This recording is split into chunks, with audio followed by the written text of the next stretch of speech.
Hello there, AP Environmental Science class. Welcome back to part two of my lecture on Chapter 20, Climate Change. We were talking in part one, or at least finishing off talking at the end of part one about some of the effects of climate change will have on us here on planet Earth. And we're going to continue that now as I start part two of my lecture on Chapter 20. So we're doing a core case study. We're up in Alaska, and we're previewing the effects of climate change up there. Up in Alaska, the warming is twice the average rate of the rest of the United States. We're finding that the warming at the poles is actually accelerating faster than the warming in the mid latitude areas. All but 5 glaciers in Alaska are currently melting. The sea ice is melting sooner and refreezing much later, shortening the hunting season for walruses, polar bears, and humans. Coastal villages not protected by sea ice and are now being damaged by storms because sea ice actually protects coastal villages. Again, an ecological service of the planet. Well, we don't have that sea ice anymore, so coastal villages in Alaska are being damaged. Melting permafrost is damaging roads and buildings. Believe it or not, guys, in Alaska, roads are sinking into the ground as the ground subsides or subsidence occurs. That's because this permafrost, right, was like ice keeping the soil nice and hard and firm. But as the earth warms, that permafrost is melting and the soil is just kind of collapsing. And so, believe it or not, those roads and buildings are actually falling into the earth up in Alaska. Not only, we talked about it in part one, that permafrost melting is also releasing a lot of greenhouse gases like methane into the air. Population explosion of beetles that attack white spruce forest has also occurred because these beetles like it a little warmer. So now that it is a little warmer in Alaska, we're seeing this. Populations of mountain pine beetles exploded, killing large number of trees. Those are the orange areas. This is in the Canadian province of British Columbia, so not in Alaska, but right next door to Alaska. All right, and again, we'll have plenty of pictures of this in Alaska as well. All these trees dying because of this mountain pine beetle that now can live up there because the climate has warmed enough for that beetle to survive. We're also going to have threats to food production with climate change, right? Regions of farming will shift. You may have decreased farming in some tropical and subtropical areas where you might be able to increase your farming in northern latitudes, but the soil is not as fertile, so you're going to have less productivity, right? Less food could be around with climate change. Flooding will reduce crop production, right? By killing crops and by causing land to not be useful for planting crops. Several 100 million people could face starvation and malnutrition because of the threats to food production because of climate change, which is unfortunately means we may see more pictures like this. Again, an elderly woman. This is in Bangladesh. After a 2000 flood that not only killed almost 200 people, driving almost 20 million people from their homes, but obviously ruining cropland. And so this woman just looking for this bag of rice to feed herself and her family. So again, climate change, we may unfortunately see more pictures like this around the globe. Threats to human health, national security, and economies. Again, think of all these threats because of climate change, right? So we're going to see an increase in the number of heat-related deaths as the climate warms.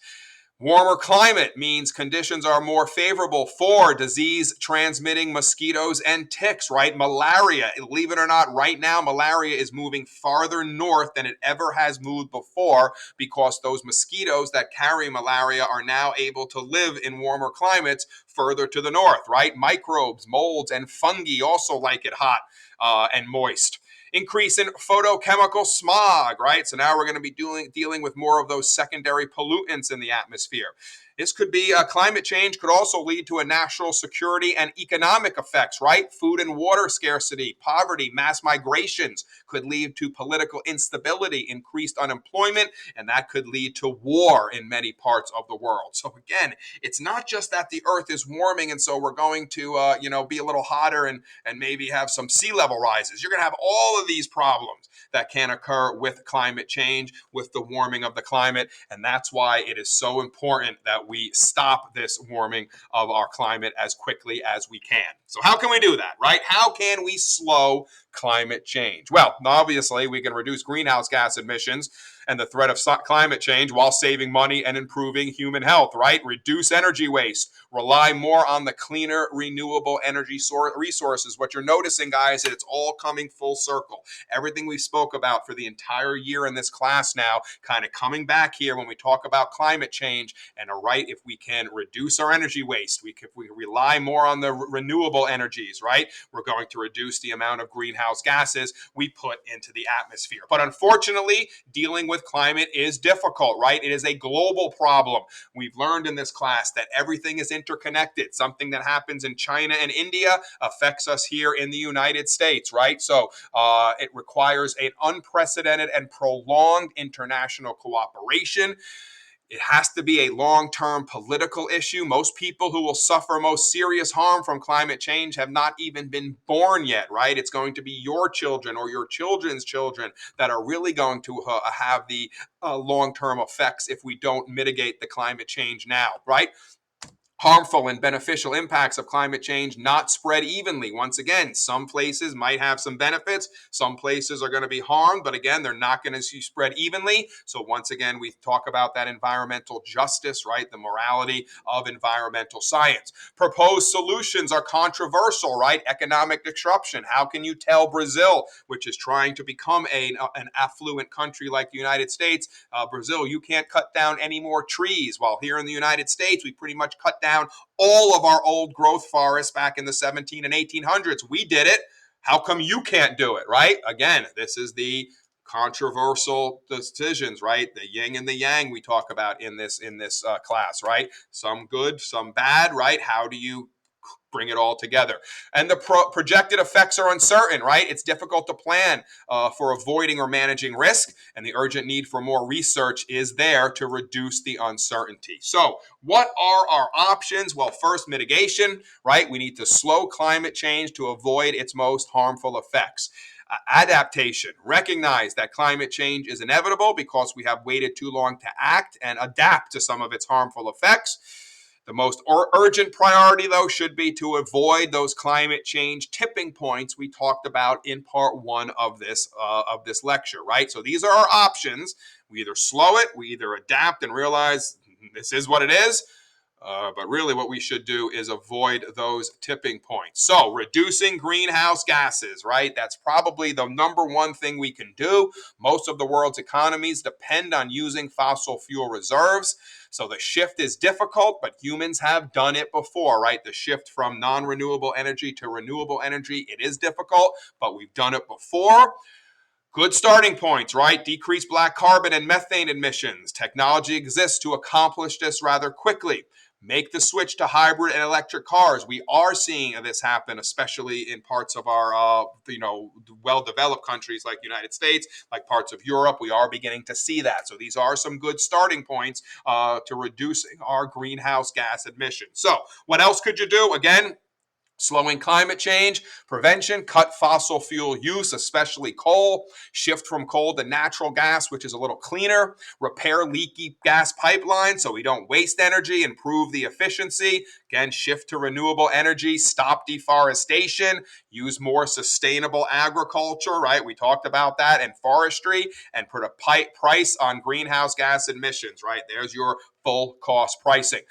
What can we do to clean it up? Sequester carbon dioxide by planting trees and preserving forests and wetlands. Sequester carbon in soil using biochar. Sequester carbon dioxide deep underground where there are no leaks allowed. Sequester carbon dioxide in the deep ocean.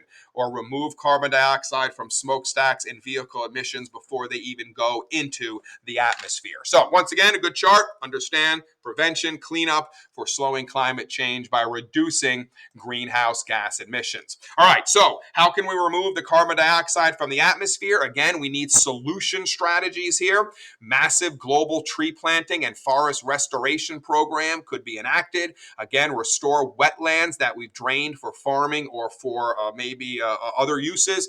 Plant fast-growing perennials on degraded land. Perennials are plants that grow yearly, so plant them on area that is degraded to hopefully get that land back to being used. Produce and bury biochar in the soil that can help with the sequestering of carbon and capture and store carbon from coal burning plants before they even get into the atmosphere. So some proposed carbon capture and storage schemes, removing some of the carbon dioxide from smokestack emissions and from the atmosphere by, again, storing it either in the soil, plants, deep underground, or in sediments beneath the ocean floor. So basically what you would do is you would collect the carbon dioxide, get it into these pipes, and then pump it down into the ground, maybe into some porous bedrock where it could hold, or maybe deep underground into a depleted oil and gas field where it could be stored without leaks for eternity, right? So these are some of the ideas, some of the ways that we might be able to remove carbon from the atmosphere. Some of it is happening, but again, it's very expensive, a lot of it. So again, if you could come up with a cheap way to sequester carbon dioxide, you would probably end up being a very rich person. And what could we do? Geoengineering, right? Use our intelligence to try to figure out ways to engineer ways to reduce our carbon in the air, right? So what is geoengineering? Manipulating natural conditions to counter the human enhanced greenhouse effect. Concepts: inject sulfur particles into the stratosphere. That could cool us. Spray salt water into the sky to make clouds more reflective to incoming solar radiation. Again, that could cool us down. Pump nutrient-rich water from deep ocean to feed algae blooms that then absorb carbon dioxide, right? These are all geoengineering solutions that could reduce the amount of carbon dioxide in our air. The problems, though, unknown side effects of these solutions. They're going to be huge investments of energy and materials and money. They could justify the continued use of fossil fuels, right? If we find a way to sequester that carbon dioxide, well, then people are going to say, hey, we can still use fossil fuels. We realize there are other issues with that, so we kind of want to stop that. And again, political and ethical aspects obviously always run into this when we try to come up with these geoengineering solutions. But again, here are just some more of these ideas, right? Iron fertilization promotes carbon-absorbing marine organisms, right? Again, clouds brightening with seawater to reflect incoming solar radiation, right? So, stratospheric reflective aerosol disposals. Even an orbiting satellite space shield that shields the sun from the Earth, or the Earth from the sun, right? Or how about stratospheric reflection? High altitude balloons, right? Genetically modified trees that maybe absorb more carbon than normal trees. Again, all ideas. Some of them are rather crazy, like the orbiting satellite space shield, all right? But maybe genetically modified trees isn't such a crazy idea. The idea, though, here, guys, is we need to use our brains to potentially find solutions for this global warming, this climate change problem that we are dealing with here on planet Earth. We could have government actions that could help reduce greenhouse gas emissions. So strategies to promote those solutions would be regulate carbon dioxide and methane as air pollutants, phase out our coal-burning power plants, tax carbon dioxide and methane emissions, right? We talked about that. You could share the tax or cap and trade, right? Cap your tax, trade your allotment of pollution to another company, make money that way. The other company can use your allotment of emissions, et cetera, et cetera. Phase out government subsidies and tax breaks for the fossil fuel industry and maybe give them to the renewable energy industry, and obviously reduce deforestation and plant more trees. So, again, trade-offs here, advantages, disadvantages of carbon and energy taxes. Again, ways the government could maybe help with the alleviation of the carbon dioxide in our air. Advantages to these taxes: simple to administer. You put a clear price on the carbon. It covers all emitters, and you can actually get predictable revenues. Disadvantages: the tax laws can get complex. There's always loopholes that we're vulnerable to. Doesn't guarantee lower emissions because companies can just say, fine, we'll charge you more, and then we'll just use that extra money to pay our pollution fees, right? And politically, it's not popular as well because, again, every time you use the word tax, right, people go, oh, they're taxing us more, right? That is politically unpopular, even though if you look at it and you actually, read what the tax is about, maybe it wouldn't be as politically unpopular, but that doesn't happen. It's just one-liners in this country, right? Tax, more tax, more tax. Well, again, So that's what makes it politically unpopular. What about cap and trade policies? Again, this is talking about providing you with a cap of how much pollution you can actually put into the air. If you don't use it all, you can trade it to other companies. Advantages, you get that clear legal limit on emissions. It rewards cuts in emissions, right, as a record of success. This actually has worked or is working now. And usually it has a low expense for us consumers. Disadvantages, the revenues may not be predictable. It's vulnerable to cheating. Rich polluters can keep on polluting because they don't care. They have the money, so it doesn't matter. And it potentially puts a variable price on carbon, which we may not want. So again, we know the chart here, know some advantages, know some disadvantages of the cap and trade policies that governments can enact, just in case you need to pull them off on an FRQ. Now, there have been some international climate change treaties that have been out there. The first one is the Kyoto Protocol. 1997 was a treaty to slow climate change, but unfortunately, it was not signed by the United States of America. So again, one of the issues we see with these international treaties, not all countries hop on board. And if they don't, again, because the Earth is all connected, it's really not going to help. Everyone needs to be on board here. In 2014, the United States and China did agree to cap carbon emissions within 15 to 20 years. In 2015, there was a meeting in Paris where countries pledged to meet certain goals. But again, no provision for money was given to assist poorer countries in reaching these goals. So again, countries are not legally bound to comply with these international treaties, right? They can really do what they want. Wealthier countries must help the poorer countries in meeting their goals. That isn't necessarily happening.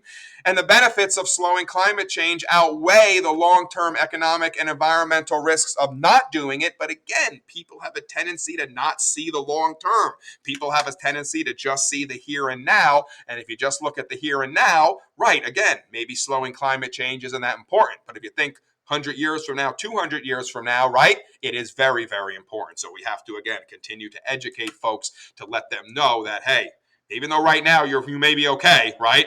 50 years, 100 years, 150 years from now, that is not going to be the case. There are some countries, states, and localities that are leading the way. Again, Costa Rica, we spoke about that in a couple of chapters ago, how they are a leader in preserving their biodiversity down there. They expect to be carbon neutral by 2030. China and India must change their energy habits, right? And we are seeing a little bit of that happening. U.S. cities and states taking initiative to reduce carbon emissions, and one main one would be California. So again, there are some places that we are seeing leading the way to help alleviate or mitigate the climate change problem. But again, everyone really needs to be on board or it's not going to work. So just going back to that goes government incentives, right? The cap and trade, taxable, tradable pollution or resource use permits. We talked about it, right? A carbon tax would just be a fee levied on units of carbon dioxide or methane produced. College and universities are kind of getting into this as well. Arizona State has included solar panels and actually have established a school of sustainability where they're just going to focus on environmental science. College of the Atlantic has actually been carbon neutral since 2007. So congratulations to them. And Earth University, which is in Costa Rica, actually has a sustainable agricultural degree program where you learn how to farm sustainably. So again, we are beginning to see colleges and universities, again, this is that education we spoke about. We are beginning to see that happen because at the end of the day, every individual can make a difference. 2/3 of the average American's carbon footprint is embedded carbon, energy used in manufacturing, right? So we can make a difference by not buying those products, right? Not buying that food. We talked about that. The first things we did in this class, right, back in the fall. We talked about our carbon footprint. Diet choices, right? Processed foods require more energy than fresh fruits and vegetables.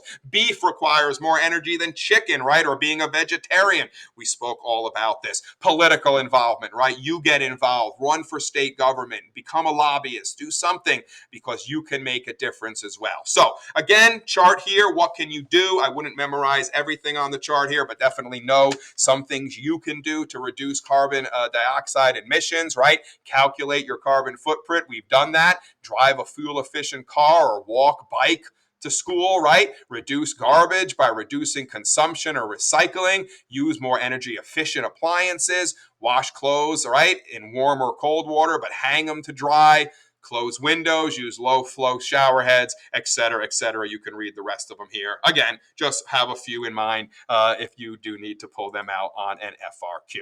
All right, how can we adapt to climate change? We need to realize important economic, ecological, and health benefits by drastically reducing greenhouse gas emissions, right? The goal is to slow the projected climate change. So if we can cut greenhouse gas emissions by 50 to 85% by 2015, we will stabilize those concentrations, and that will slow the climate change here on the planet. We need to plan for environmental refugees from coastal areas, right? We need to take measures against storm surges at the coast. We need to help these folks. We need to prepare for more intense wildfires. And we need to conserve water and build desalination plants because as these sea levels rise, right, some of our coastal aquifers could be affected, and that could reduce the amount of fresh water available for people to use. So again, this here, just looking at some of the solutions, right? Some of the possible long-term effects of climate change. Connect wildlife reserves with corridors, expand existing wildlife reserves, move people away from low-lying coastal areas, stockpile 1 to 5 year supply of key foods. Again, things that might need to be done if climate change continues. We need to develop crops that need less water, prohibit new construction in low-lying coastal areas, move hazardous material storage sites away from coastal areas. Again, these are things that we can prepare for climate change because, again, it is happening. While we want to mitigate it, while we want to slow it down, we also need to prepare for the consequences so that we can help people survive it better. So, in final, we need a no regret strategy. What if climate models are wrong and there is no serious threat of climate change? Well, guess what? I doubt that's the case, but we need to have a no regret strategy. Actions against climate change will benefit environments, health, and economies, right? So we need to realize that no matter what we do, if we can slow climate change, it will be a win-win for everyone involved. Well, that not only finishes part 2 of my lecture on chapter 20, climate change, this also concludes the course on environmental science. So once again, I hope you enjoyed it. It was an honor teaching you. And as always, I thank you for listening.